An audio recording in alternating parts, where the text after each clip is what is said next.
Hello mọi người, xem video hay thì hãy đăng ký thành hội viên, like, tìm và comment ngay nhé.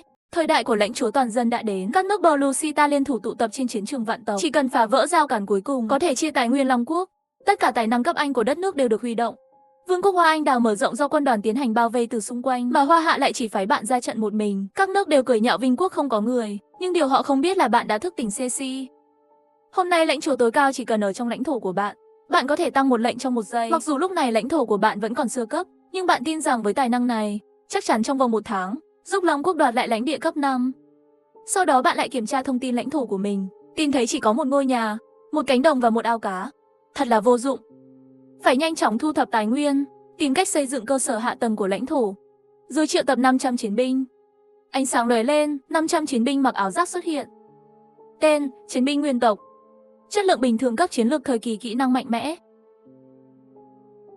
Khi khả năng phòng thủ tăng lên vĩnh viễn, bạn hài lòng với thuộc tính của nhóm chiến binh này. Sau đó, bạn gửi cho họ bộ sưu tập vật tư và lệnh khảo sát địa hình. Sau khi chiến binh giải tán, bạn đã mở kênh chat độc quyền của Hoa Hạ. Nhìn thấy mọi người đều đoàn kết, nỗ lực phát triển cứu vớt Hoa Hạ, khóe miệng bạn vô thức nở một nụ cười. Không lâu sau, một trinh sát bị thương đến trước mặt bạn để báo cáo kế hoạch. Phía nam của lãnh thổ, chúng tôi tìm thấy một hang sói. Bên trong sống khoảng 20 con sói cấp độ cao. Phía tây có một khu mỏ cấp 1, bên trong giàu khoáng sản. Phía đông tìm thấy một lãnh địa của người Đông Doanh, phía bắc không có gì cả. Người Đông Doanh, ánh mắt của bạn đột nhiên trở nên sắc bén. Một mảnh lãnh thổ cấp 5 của Hoa Hạ, chính là bởi vì người Đông Doanh ở phía sau đánh lén, nên đã bị mất. Cho người hết, thời gian bảo vệ, bạn phải rút cục U này ra ngay lập tức. Không lâu, những chiến binh khác cũng lần lượt đến. Báo cáo tiến độ công việc cho bạn, 1080 phần gỗ đã được khai thác thành công. 408 viên đá đã được đánh bóng xong, mùa đông đã kết thúc. Bạn có thể trồng trọt bất cứ lúc nào. Phát hiện bất ngờ, những tài nguyên này đủ để đưa lãnh thổ từ sơ cấp lên trung cấp. Vì vậy, không thể chờ đợi đưa ra mệnh lệnh nâng cấp hệ thống lãnh thổ với một lớp ánh sáng vàng nhạt. Xuất hiện trong lãnh thổ của bạn, ban đầu chỉ có 200.000 m² lãnh thổ, mở rộng ngay lập tức lên 1 triệu m². Linh Châu phủ cũng từ nhà gỗ nâng cấp thành nhà gạch. Lãnh thổ của bạn được nâng cấp thành lãnh thổ trung cấp, mở khóa thêm đặc quyền. Bạn có thể xây lò rèn. Viện nghiên cứu, Mông Lan Viện đã nhận được 3 binh sĩ tăng cường phục vụ. Bạn đã hoàn thành việc nâng cấp lãnh thổ vào ngày đầu tiên, nhận thưởng thêm. Lời nói vừa thốt ra, một kho báu tài nguyên vàng từ trên trời rơi xuống, rơi vào tay bạn. Bạn ngạc nhiên, nhưng bạn không mở nó ngay lập tức, quyết định sử dụng một phần thưởng khác. Bạn thử đưa mắt nhìn một vòng trong lãnh thổ, cuối cùng chọn ra một chiến binh mạnh nhất. Đặt tên cho anh ta là Trần Kiên và đưa cho anh ta một trong những bộ đồ tăng cường. Trần Kiên tiếp nhận tăng cường phục trên người mình. Trong nháy mắt ánh sáng sáng lên, Trần Kiên thành công củng cố bản thân, thuộc tính được cải thiện đáng kể. Trần Kiên, chiến lược 75, tiềm năng trung thành thứ 290. Tài năng một hơi thở, có thể làm cho quân đội dưới cho tan, nhận 1 phút tăng cường. Bạn ngay lập tức vui mừng khôn xiết, không ngờ Trần Kiên lại có thể thức tỉnh tài năng. Đây là một hạt giống tốt trong 100 dặm. Vì vậy, bạn đã triệu tập thêm 5.000 chiến binh và để Trần Kiên lãnh đạo 3.000 chiến binh, tấn công tài nguyên cấp 2 ở phía nam lãnh thổ, hang ổ của sói. Sau đó, bạn tiếp tục giao nhiệm vụ cho người khác. Các chiến binh nhận được lệnh, lập tức lên đường đi thi hành. Đột nhiên bạn nhớ đến dương kho báu phần thưởng của hệ thống. Vừa mở ra, ánh sáng vàng rực rỡ từ trong dương kho báu. Trong dương có một viên đan dược vàng óng ánh. Hấp thụ đan dược chất lượng tuyệt vời, hiệu quả cấp. Tăng cường sức mạnh của lãnh chúa. Đồ tốt. Chỉ cần ăn thứ này, không sợ bị sát thủ tấn công. Bạn lấy quả bom hút bột và nuốt nó vào bụng. Trong nháy mắt, một đợt nắng nóng tràn vào cơ thể bạn. Bạn tìm thấy, sức chiến đấu của mình lại tăng lên 125 điểm. Vốn muốn chiến đấu, không ngờ âm báo hệ thống đột nhiên vang lên. Trần Kiên, tiêu diệt thành công một hang ổ sói quỷ cấp tinh 6. Và chiếm lĩnh khu vực này, lãnh thổ của bạn mở rộng 5.000 m², nhận được 5 điểm giá trị vận chuyển. Với những người lính dưới quyền, chiếm một khu vực khai thác thông thường, lãnh thổ của bạn mở rộng 2.000 m². Các nhiệm vụ bạn giao bây giờ đã hoàn thành hết rồi. Phải nói, bá chủ tối cao, tài năng ACC này đỉnh thật. Mỗi chiến binh được triệu hồi sẽ có tỷ số 1-3. Ngay sau đó, họ trở về với 700 chiến binh và mang về xác của 15 con sói. Bạn nhìn một vòng, phát hiện sức chiến đấu của 700 chiến binh đều tăng lên. Hóa ra chiến đấu làm cho các chiến binh mạnh hơn, vì lợi ích lâu dài, chúng phải được nuôi dưỡng càng nhiều càng tốt. Vì vậy, bạn quyết định mua một lô vũ khí, mở cửa hàng hệ thống, nhưng phát hiện thị trường giao dịch không có vũ khí. Bạn đành phải mở kênh chat mà người mới vào, xem có thu hoạch bất ngờ nào không. Một trong những tin nhắn đã thu hút sự chú ý của bạn, mắt bạn cử động, lập tức liền liên hệ với người kia nhặt được vũ khí rèn, tạo bản vẽ. Bạn đã gửi cho anh ấy một tin nhắn nặc danh. Bản vẽ vũ khí bạn nhặt được, có hứng thú giao dịch không? Bên kia lập tức từ chối yêu cầu của bạn. Bạn không nói nhảm nữa, trực tiếp đem thịt yêu vương vừa mới đi săn gửi qua. Sau khi thịt sói nuốt chửng, có xác suất nhất định có thể thăng cấp tự chiến. Thay đổi bản vẽ rèn vũ khí của bạn thì sao? Bên kia lập tức trả lời tin nhắn. Bản vẽ rèn vũ khí có thể cung cấp cho bạn, Nhưng có một điều kiện, tôi muốn kết bạn với anh. Bạn nhanh chóng đồng ý với yêu cầu kết bạn của Trương Vĩ. Sau đó lấy ra 500 cân thịt sói, đã trao đổi bản vẽ rèn đao đường hoành của Trương Vĩ. Tài nguyên khoáng sản được khai thác gần đây, vừa vặn có thể dùng để chế tạo dao đường hoành. Cầm bản vẽ, bạn đến cửa hàng thợ rèn, dùng một loại ngữ khí không thể từ chối nói. Trong vòng 3 ngày, phải chế tạo ít nhất 50 vũ khí tinh xảo. Thợ rèn không dám bỏ bê, đã lấy bản vẽ rèn từ tay bạn. Sáng sớm ngày thứ 3, kết thúc thời gian bảo vệ người mới, còn nửa tiếng nữa. Lãnh chúa, đường hoành đao đã rèn xong rồi, tổng cộng 50 cái, mời bạn xem qua. Đường hoành đao chất lượng tuyệt vời.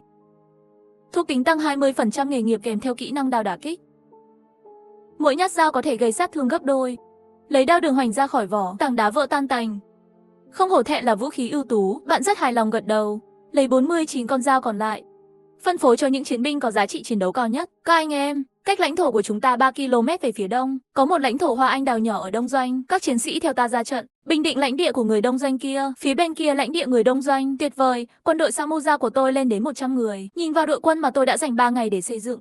Không mặc quần, cảm thấy rất tự hào. Sau khi vào chiến trường, hắn đã thức tỉnh một cách kỳ diệu. Mấy ngày nay, vừa muốn khoe khoang trên cảnh chát Đông Doanh, một tên dân quân xông vào. Lãnh chúa không hay rồi, bên ngoài có quân địch đến. Cái gì? Ai dám thế? Đi theo tôi xem nào. Không mặc quần, ngạc nhiên đến cổng thành của lãnh thổ. 100 chiến binh mạnh mẽ đứng sau anh ta. Đồng thời, trán anh ấy tỏa sáng màu đen. Có một con run rẩy trên mặt đất, một bộ xương trắng khổng lồ ma quái, trèo ra khỏi mặt đất. Đây là tài năng hàng đầu của việc thức tỉnh của không mặc quần. Người triệu hồi Vương Lâm. Tuy nhiên, bạn thấy bộ xương trắng không chỉ không sợ hãi, ngược lại còn vô cùng phấn khích. Bạn mang theo vô số chiến binh, giết vào Linh Châu phủ của không mặc quần. Ngươi là ai? Không mặc quần cảm thấy sợ hãi sâu sắc. Ta là người đến giết ngươi. Bảo vệ ta. Trong nháy mắt, tướng bộ xương cao lớn và mạnh mẽ, 5 bộ xương trắng đứng trước mặt hắn. Bạn chỉ dùng một đao, rồi đánh bật vị tướng bộ xương cao lớn. 5 bộ xương trắng còn lại của đao thứ hai rơi xuống. Không thể nào, mới được 3 ngày. Sao hắn có thể mạnh như vậy? Bạn như thần chớp. Đường hoành đao trong tay giơ cao. Không mặc quần, sợ đến mức quỳ trước mặt bạn. Đừng giết tôi, miễn là anh không giết tôi, muốn tôi làm gì cũng được. Mùi tanh bốc ra từ đáy quần không mặc quần. Xuống địa ngục xưng tội đi. Không mặc quần thì ngã xuống. Trong khi đó, thông báo toàn khu vực, chúc mừng lãnh chúa Hoa Hạ Anh Thất, rất thành công một tên Đông Doanh lãnh chúa, trở thành lãnh chúa khu vực mới quả. Belusita hoàn thành nhiệm vụ giết người, nhận được danh hiệu giọt máu đầu tiên, sức chiến đấu tăng thêm 5 điểm, thời gian bảo vệ người mới kết thúc 20 phút. Một máu liền sinh ra, nhất huyết là của Long Quốc chúng ta. Mở sâm panh đi các bạn, tôi đang chỉ huy dân quân dọn đất nông nghiệp. Đột nhiên nghe được tin này, tôi đá con bò đi, tự mình cánh thêm 10 mẫu đất. Bên kia, bạn và các chiến binh đang dọn dẹp chiến trường, tổng cộng đã thu giữ 300 cân gạo, 103 quy ngơ bạc, 508 kg sắt, 50 viên obsidian, tìm thấy 20 con dao sắt. Ngoài những vật tư cơ bản, bạn cũng tìm thấy nước và 2 đạo cụ bảo vệ gai. Sau khi đặt nước suối, có thể tạo thành một hồ nước suối không bao giờ cạn kiệt. Sản xuất tối đa 100 tấn nước suối mỗi ngày, kiên trì uống rượu còn có thể tăng chiến lực. Bảo vệ bụi gai được trồng xung quanh lãnh thổ, có thể gia cố hàng rào, đuổi theo con thú, có nước suối và bảo vệ gai.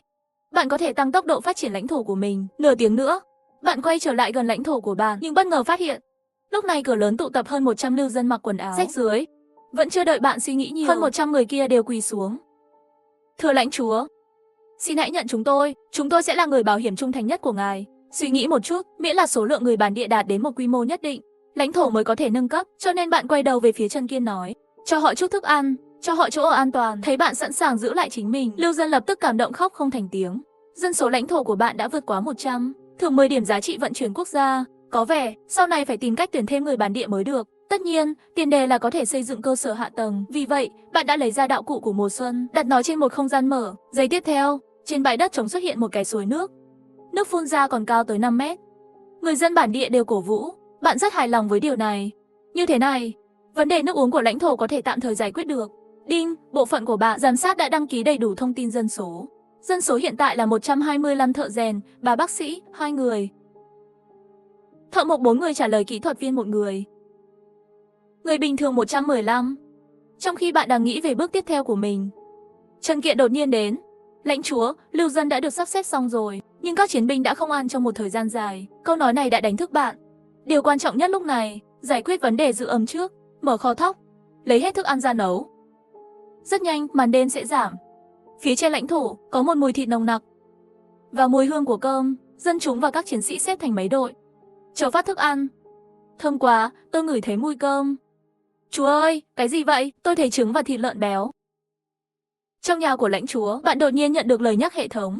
Thưa thất lãnh chúa, dưới sự quản lý tốt của bạn, cảm giác thân thuộc của cư dân đã được cải thiện rất nhiều. Bạn nhận được phần thưởng thí điểm giá trị vận chuyển quốc gia. Trong lãnh thổ phía sau, khuyến mãi giá trị vận chuyển quốc gia là một yếu tố thiết yếu. Để có được giá trị vận chuyển quốc gia, bạn quyết định ngày mai ra ngoài khám phá một chút. Trong những ngày qua, bạn đã đưa 3.000 chiến binh ra khỏi lãnh thổ. Hôm qua khi chiến đấu với không mặc quần, tình cờ phát hiện một khu vực khai thác thứ cấp của mỏ tài nguyên. Hôm nay vừa vặn đi chiếm được. Vài phút nữa, những chiến binh đi đầu hàng của đội ngũ bỗng nhiên dừng bước. Báo cáo lãnh chúa, phía trước xuất hiện đàn bò xanh sừng trời. Trước mắt bạn lập tức sáng lên, nếu như có thể đem đàn bò xanh sừng trời này đi săn, vậy thì mấy ngày tới không cần lo đồ ăn nữa. Bạn quyết định ngay lập tức chỉ huy quân đội đến gần, rồi đột nhiên bạn bùng nổ, một đao chém vào con bò xanh sừng trời gần mình nhất. Sau 10 phút, đội của bạn đã thắng trận này. Nhiều thịt bò quá, kiếm được rồi, bạn vẫy tay, ra lệnh cho 500 chiến binh hộ tống họ trở về lãnh thổ. Sau khi nghỉ ngơi một chút, cùng với 2.000 người còn lại, hướng tới khu vực khai thác thứ cấp ở phía đông, đi khoảng 15 phút, cuối cùng bạn cũng nhìn thấy một mảnh phía trước, khu vực khai thác của tuần tra rừng đá kỳ lạ, nhưng thông tin cho thấy, tình trạng hiện tại của khu vực khai thác đã bị chiếm đóng. Bạn hơi nheo mắt lại, quan sát khu mỏ phía trước. Những sinh vật chiếm lĩnh khu vực khai thác ưu tú là người lùn. Bạn đã ra hiệu tấn công. Đám người lặng lẽ đến gần khu mỏ, nhưng vẫn chưa đến gần khu vực khai thác 300 mét, mười mấy thanh kiếm sắc bén liền gào thét đến, mọi người giải tán, cẩn thận để tránh bị vung trúng bởi thanh kiếm sắc bén. Theo lệnh của bạn, sức sát thương do kiếm sắc bén gây ra cũng giảm đi rất nhiều. Bạn đang cầm một con dao, mang theo thanh kiếm sắc bén trên bầu trời xông vào khu vực khai thác mỏ. Trong khoảnh khắc đó, tất cả những người lùn đều mang theo vũ khí, muốn dựa vào ưu thế số lượng đánh bại bạn. Thật đáng tiếc, bạn sẽ không thua ai cả. Trong khi đó, 1.000 chiến binh từ trên trời rơi xuống, người lùn quỳ xuống đất. Đinh, chúc mừng bạn đã chiến thắng tộc người lùn. Xin hỏi có chiếm khu vực khai thác không? Chiếm thành công lãnh thổ của bạn. Nhân viên vận chuyển quốc gia 5 giờ đồng thời, bạn tìm thấy khu mỏ này, có thể khai thác quy ngơ lõi của Hồng Ngọc. Thật sự là phát tài rồi, tình cờ người lùn là thợ rèn bẩm sinh, nếu có thể thu phục được chúng thì sẽ hoàn hảo. Vì vậy, bạn giả vờ như một cái nhìn ác độc, thậm chí không thể chế tạo vũ khí, giữ lại thì có ích gì. Lời nói vừa rơi, một cô bé, gầy tóc trắng run rẩy giơ tay lên. Tôi có thể, trong lòng bạn vui mừng, quét thông tin của cô ấy.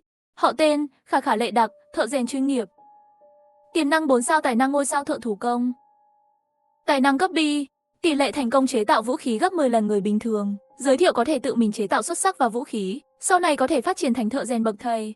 Năm máng nhặt được BMW, mắt bạn sáng lên, phải biết, ngay cả khi bạn sử dụng một người lính, tăng cường định kiến của quần áo, tiềm năng cũng chỉ có 2 sao, nhưng tiềm năng của cô bé tóc trắng này, nhưng đạt được 4 sao. Kho báu anh hùng. Người lùn đã thành công sau một chút suy nghĩ. Bạn đã quyết định để lại 1.000 người ở đây, tự mình mang theo Khả Khả Lệ Đặc và 2.500 chiến binh còn lại, tiếp tục khám phá tình hình trong vòng 10.000 mét xung quanh. Không lâu nữa, bạn thấy nơi xa xôi lờ mờ xuất hiện một cái bóng mờ của một tòa nhà. Đi thêm 10 phút nữa, một bàn thờ khổng lồ với ngọn lửa xanh xuất hiện phía trước. Đồng tử của bạn đột nhiên khóa lại, một bức tượng đá màu đen kỳ lạ đứng trên bàn thờ. Xung quanh bàn thờ có rất nhiều lính canh mặc áo giáp bằng đồng. Thần bảo vệ bàn thờ, chiến lược chưa rõ, phẩm chất cực hiếm. Tài năng 5 điều cấm kỵ, sức mạnh quá thấp không thể phát hiện được, không ngờ chỉ có một người bảo vệ. Bạn sẽ không thể quét thông tin của hắn. Không thể tưởng tượng nổi, ông chủ đằng sau bàn thờ này mạnh đến mức nào. Bạn quyết định chọn lùi lại. Hiện tại, trừ khi bạn bị bệnh, nếu không tuyệt đối sẽ không cùng tà thần hiền tế liên quan gì. Trên đường trở về, bạn đã chỉ huy đội và rớt 30 con dê. Trước khi mặt trời lặn, cuối cùng bạn đã trở về lãnh thổ của mình. Chưa tới gần, một mùi máu mờ nhạt phát ra từ hướng lãnh thổ. Có ai đó tấn công lãnh thổ của ta phải không? Mặt bạn thay đổi, nhanh chóng chạy qua. Có rất nhiều máu xung quanh lãnh thổ. Rõ ràng đã có một cuộc chiến. Chuyện gì đã xảy ra với lãnh thổ? Bẩm lãnh chúa. Lúc trưa, 3 con sói dẫn đầu một đàn sói hoang tấn công lãnh thổ, nhưng đều bị Trần Giám tướng quân dẫn chúng ta tiêu diệt. Bạn thở phào nhẹ nhõm, may mà buổi sáng để Trần Giám ở lại bảo vệ lãnh địa. Nếu không tổn thất sẽ rất nặng nề. Bạn đã khen ngợi Trần Kiên, nhưng không ngờ lòng trung thành của Trần Kiên trực tiếp tăng lên 95 điểm. Trong thời gian này, Trần Kiên còn nhận một số lãnh thổ lưu danh, số dân bản địa tăng một bước gần hơn để nâng cấp lãnh thổ cao cấp. Bạn cảm thấy rất hài lòng. Bạn bảo hai đầu bếp ngoài việc nấu súp cừu, lại lấy ra một phần thịt sói từ trong kho, làm sạch thịt bò với trời, nấu cùng nhau. Chiến binh giỏi chiến đấu ở miền Bắc, màn đêm buông xuống, mùi thịt nồng nặc trên lãnh thổ rải rác khắp nơi. Và lúc này, bạn đang đứng trên một nơi cao, tính toán thu hoạch hôm nay, tài nguyên, điều kiện nâng cấp lãnh thổ cao cấp ngoài vận chuyển quốc gia. Những thứ khác đã đạt được rồi, bây giờ bạn chỉ có 65 điểm vận chuyển quốc gia và muốn nâng cấp lãnh thổ cao cấp cần 200 giá trị vận chuyển quốc gia. Nếu không thể trong vòng 1 tháng tạo ra một lãnh địa cấp vương, Hoa Hạ sẽ sụp đổ. Làm thế nào để nhanh chóng có được 135 điểm còn lại? Bạn đang suy nghĩ. Đột nhiên bạn có một tia sáng đi tới trước mặt mọi người, tuyên bố đổi tên thành phố Hoa Hạ và thành lập Thành phố Hoa Hạ tương lai chắc chắn sẽ là điều không tưởng mà ai cũng mong muốn. Vài lời trực tiếp lừa dối người bên dưới. Mở tay ra, như một trò ảo thuật, lấy ra một lượng lớn thức ăn và ném xuống. Chúa ơi! Lãnh chúa đại nhân lại là một người siêu phàm. Những người ở đây dùng một đôi mắt gần như điên cuồng nhìn bạn. Lãnh chúa muôn năm, chúng ta sẽ theo lãnh chúa đến chớp. Được truyền cảm hứng từ bạn, cảm giác thuộc về lãnh thổ của cư dân của bạn và hạnh phúc tăng lên rất nhiều. Giá trị vận chuyển quốc gia thường 7 tỷ. Phát hiện buổi sáng, lòng trung thành của bạn với Khả Khả Lệ đặc tăng lên 100. Thưởng riêng giá trị vận chuyển quốc gia 40. Quả nhiên không như bạn mong đợi, cư dân luôn là nền tảng của một quốc gia. Nhưng điều làm bạn ngạc nhiên là lòng trung thành của người khác với bạn tăng lên 100, thậm chí còn có thể nhận được giá trị vận chuyển quốc gia. Bây giờ giá trị vận chuyển quốc gia tăng lên 215 điểm, đã đáp ứng điều kiện thăng chức. Bạn lập tức ra lệnh cho hệ thống, tôi muốn nâng cấp lãnh thổ đang được nâng cấp. Dự kiến sẽ mất 6 giờ. Trong thời gian này, sức chiến đấu tổng hợp của lãnh thổ sẽ giảm 10%. Đừng rời khỏi lãnh thổ của bạn. Bạn hạnh phúc không thể ngậm miệng được. Vì vậy, hét lên, mở tiệc thôi. Trong đám đông có tiếng reo hò. Một bát rồi một bát súp thịt cừu nóng. Chia đều cho mỗi người. Những người lính, ngoài súp thịt cừu, ngoài ra còn có thêm một miếng thịt vua yêu tinh. Nhưng miếng thịt chất lượng cao là một bổ sung lớn. Chỉ cần ăn đều có thể trực tiếp tăng tỷ lệ cá nhân. Trong nhà lãnh chúa, bạn mở khu vực giao dịch, định đổi thịt sói quỷ thành thực phẩm bảo quản lâu. Vì vậy, bạn đã thử lên kệ 50 kg thịt sói quỷ. 1 cân thịt sói đổi lấy 10 cân khoai tây, khoai lang hoặc 5 cân gạo. Nhưng chỉ 1 giây, 50 cân thịt sói lập tức dọn sạch sẽ. Âm báo của hệ thống cũng theo sau, giao dịch thành công. Nhà kho của bạn kiếm được 300 cân khoai tây, 100 cân gạo, 100 cân khoai lang, chỉ 1 giây thôi mà. 50 cân thịt sói đã được mua hết. Xem ra phải tăng thêm đòn bẩy mới được. Bạn đã thiết lập lại giao dịch. 1 cân thịt sói đổi 15 cân gạo, hoặc 30 cân khoai tây.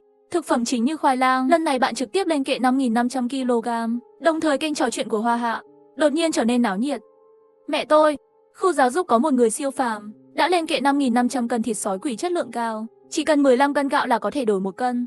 Cái gì? Còn có loại chuyện tốt này sao? Nửa tiếng nữa, tất cả 5.500 cân thịt sói bạn đặt lên kệ đều hết. Thưa thất lãnh chúa, nhà kho của bạn kiếm được 14.000 kg sashien, 3.560.000 cân pháo đất, 22.500 kg khoai lang, rất nhiều thực phẩm chính. Trong một thời gian ngắn, vấn đề thực phẩm về cơ bản đã được giải quyết. Bạn sinh ra là một người lười biếng, thường nằm trên giường ngủ. 6 giờ sáng, bạn bị hệ thống âm thanh đánh thức. Anh thất lãnh chúa tôn kính, lãnh thổ của bạn đã được nâng cấp thành công. Ra khỏi phổ lãnh chúa, bạn thấy rằng lãnh thổ đã mở rộng rất nhiều. Đồng thời, một số ngôi nhà ký túc xá cao tầng mọc lên từ mặt đất. Bạn gửi nhân viên sắp xếp chỗ ở và công việc cho Khả Khả Lệ đặc. Sau khi nói về chỗ ở, đưa 3.000 người ra ngoài khám phá. Khi đi đến Phạm 6 cách đó 4 km, bạn đột nhiên nhìn thấy một nhóm bóng đỏ xuất hiện cách đó không xa. Đây là gà mưa đỏ. Dưới sự chỉ huy của bạn, hơn 3.000 người đàn ông như hổ vồ đá lao về phía gà mưa đỏ. Sau một thời gian, toàn bộ 158 con gà mưa đỏ đã bị bắt. Chỉ cần nuôi tốt đàn gà mưa đỏ này, sau này sẽ có vô số trứng và gà. Chỉ muốn tiếp tục. Bạn thấy một nguồn tài nguyên khổng lồ. Bạn đến cánh đồng tài nguyên cấp 3.